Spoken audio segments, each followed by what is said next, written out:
কোথায় বসতে দিতে হয় তা তুই জানিস না? জানিস না মালিক কোথায় বসে আর চাকর কোথায় বসে? যা যা ওই কোন এলাকা মাদুরটা নিয়ে এসে পাইটা দে। বিপ্লব, আর কত অপমানিত হব? উপায় নেই দাদি, আমি ওদের কাছে ওয়াদাবদ্ধ। বাহ, এ তো রাক্ষসের ঘরে ফেরেশতা আইছে মনে হয়। আসুন বিপ্লব সাহেব, আসুন।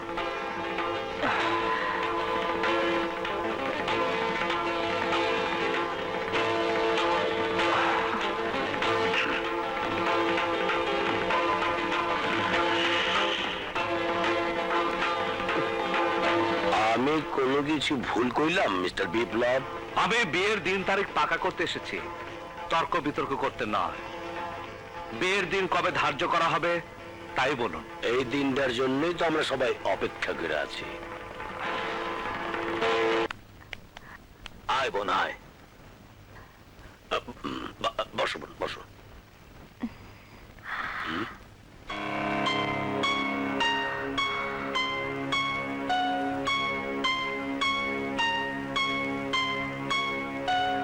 কি ভাবছিস বোন? সোফায় পায়ের উপর পা তুলে বসলে তোর হবু স্বামীর মুখের উপরে থাকবে কিনা তাই ভাবছিস? আরে কিছুদিন পর ওরা আমার পায়ের উপর মাথা রেখে কাঁদবে। বয় বোন, সোফায় বল, সোফায় বল।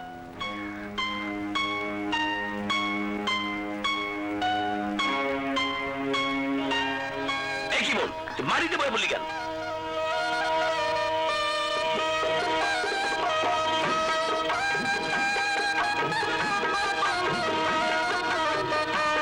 ওনার সাথে আমার বিয়ে হয়ে যাবার পর আমাকে তো ওনার সাথে ঝুপড়িতেই থাকতে হবে।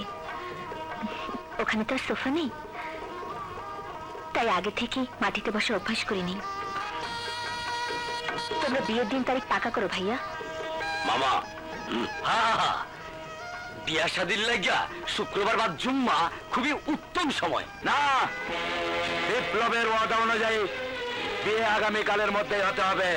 কিন্তু আগামীকাল তো শনিবার।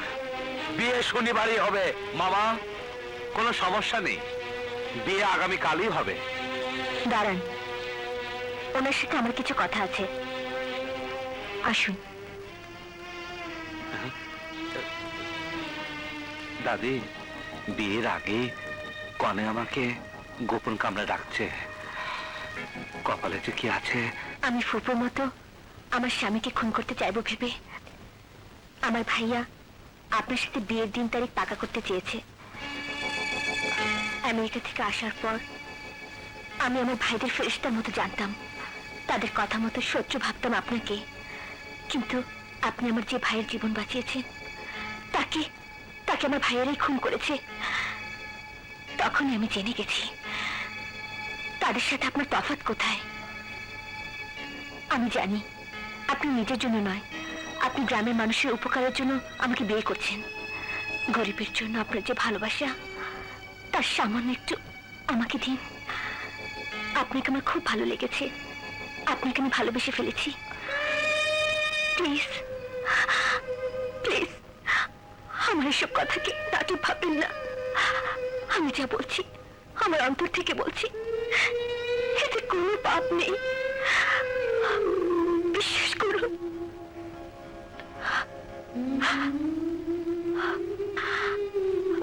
আমি বিশ্বাস করছি নীলা, তোমার ভাইরা যত অশুভ দিনে আমার বিয়ের দিন ঠিক করুক, আই ডোন্ট কেয়ার।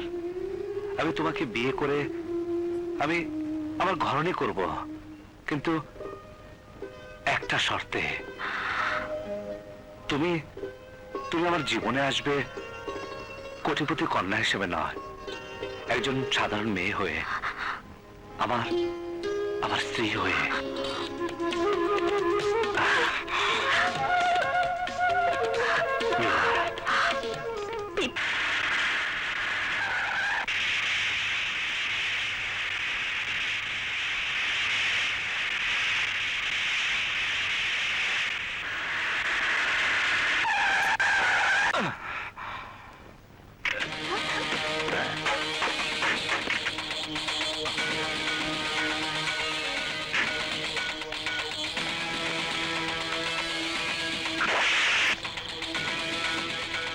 যাত্রী না তোদের, লাশ যাবে।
বিপ্লব বিয়ের আশাকে লাশের স্তূপে পরিণত করেছে, আর তুই কিনা সেই বিপ্লবকে বিয়ে করতে চেয়েছিস। আমার মৃত্যু হলেও বিপ্লবের সাথে দুশ্মনের শেষ হতে দেবো না। আমার লোক বিপ্লবের বংশ নিবংশ করে দিব। না ভাইয়া না, এখন বিপ্লবের সাথে দুশ্মনী আমার।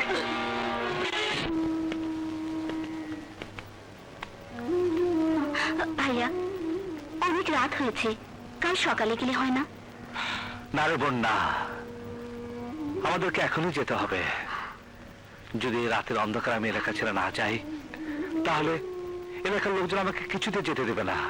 আমাদের যাওয়ার পথে ওর লাশ পড়ে থাকবে, তবু তবু আমাকে গ্রাম ছেড়ে যেতে দেবে না। আর আমি ওদের লাশের উপর কিছুতে যেতে পারবো না। ভাইয়া হ্যাঁ বোন, আমাকে যে যেতেই হবে, কারণ আমি ওদের কাছে ওয়াদাবদ্ধ। আমার ওয়াদা আমাকে রক্ষা করতেই হবে। চল বোন।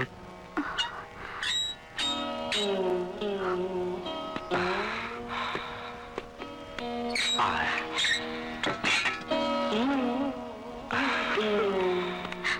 চিতা, তুই লোকজন তৈরি কর, আমি দাদার লাশ দেখতে চাই। কিন্তু ভাইজান, খবর পেয়েছি রাতের অন্ধকারে চোরের মতো দাদা গ্রাম ছেড়ে পালিয়ে গেছে। কি বলছিস তুই? ঠিকই বলছি, দাদা শহরে চলে গেছে। তুমি কিচ্ছু ভেবো না ভাইজান, দাদা শহরে কেউ বাঁচতে পারবে না। শহরে আমার এক বন্ধু আছে, শহরের টপ সন্ত্রাসী, নাম তার কানামতি। মতেন। আরে চিদা ভাই, আপনি? হ্যাঁ আমি। তোকে আমার একটা কাজ করে দিতে হবে। বলুন কি কাজ করতে হবে? কাকে খুন করতে হবে? নাম বিপ্লব, সবাই তাকে দাদা বলে জানে। আপনি কিছু ভাববেন না ভাইজান, ও এই শহরের যেখানে থাকুক না কেন, আমার লোক ওকে খুঁজে বের করবেই।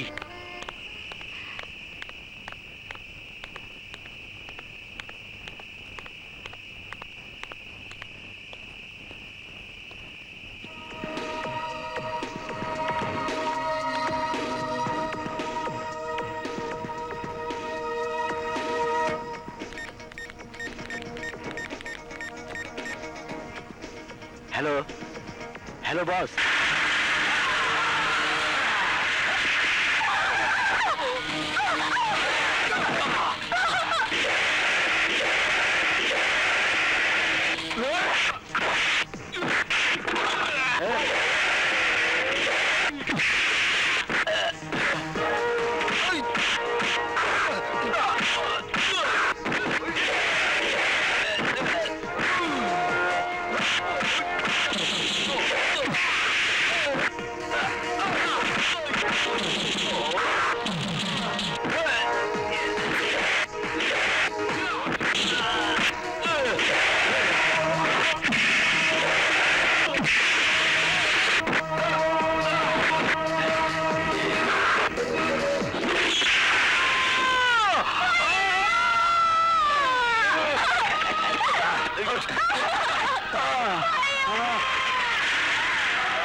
কি খবর ডাক্তার? ভাইয়া ইজ আউট অফ ডেঞ্জার। মানে উনি এখন সুস্থ আছেন, কোনো ভয় নেই। অনেক ধন্যবাদ It's ডাক্তার, okay. অনেক ধন্যবাদ। Thank you. আপনি না থাকলে আজ আমার ভাইয়াকে বাঁচানো যেত না। বাঁচানের মালিক তো উপর আল্লাহ, আমি তো হইলাম ওসিলা মাত্র। তাছাড়া মানুষের বিপদে মানুষ যদি সাহায্য না করে, সে তো মানুষ থাকে না, কুত্তা হয়ে যায়, কুত্তা। তবে আমার যে বড় লস হয়ে গেল বোন। কিসের লস?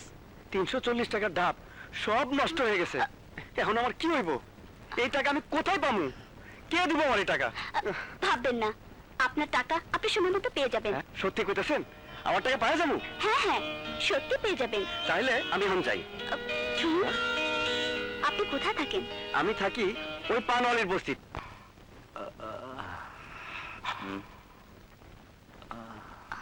আপনার আর কোনো অসুবিধা নেই, আপনি এখন সম্পূর্ণ সুস্থ। রাস্তায় সাবধানে চলবেন, সন্ত্রাসীদের গুলি তো আর ভালো মন্দ বিচার করে আঘাত করে না। সাবধানে না চললে এর চেয়ে আরো বড় বিপদ হতে পারে। আসি।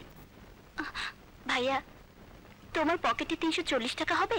340 টাকা কেন বলতো? না মানে, তোমাকে যে হাসপাতালে নিয়ে এসেছে তার ক্ষতি হয়েছে 340 টাকা, সেটা শোধ দিতে হবে না? ঠিক কইছেন, কারো কাছে ঋণ টাকা ভালো না। তুমি? ভাইয়া, এই সেই ডাবওয়ালা রাজা, যার জন্য সময় মতো তোমাকে হাসপাতালে নিয়ে আসতে পেরেছিলাম। আস্তে।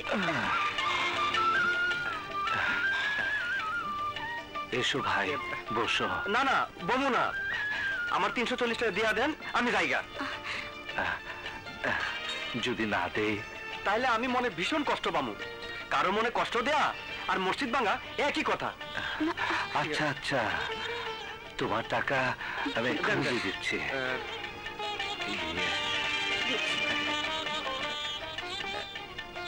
340 টাকা না? 340 টাকা।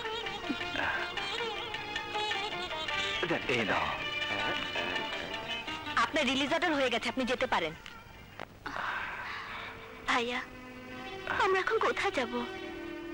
জানি না, তবে এই শহরের কোথাও না কোথাও যেতেই হবে। চল বোন। শোনেন, এত রাতে আপনারা রাস্তা রাস্তায় ঘুরবেন, আমি থাকতে তা হইতে পারে না। আপনি যদি কিছু মনে না করেন, আমার লগে আমগো বস্তিতে আপনারে লই যেতে চাই। আপনাকে আপত্তি থাকলে না হয় থাক। ঠিক আছে, চলো, আমরা তোমার সাথে যাব।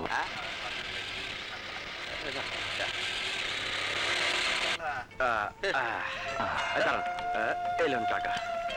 আয়। যাও যাও যাও। এই যে এইটা হচ্ছে আমগো রাজপ্রাসাদ। এখন থেকে তোমরা এখানেই থাকবা। রানী, রানী, এদিকে আয়। আরে শালা, এ তো মেলো টেনে তুলেছে। বল, কি হয়েছে? এই, হ্যাঁ? এলো আমার বোন আর এলো আমার দাদা। বোন, দাদা? আরে তোর বোন তো আমারও বোন। শোনো বোন, এই, আমার নাম রানী।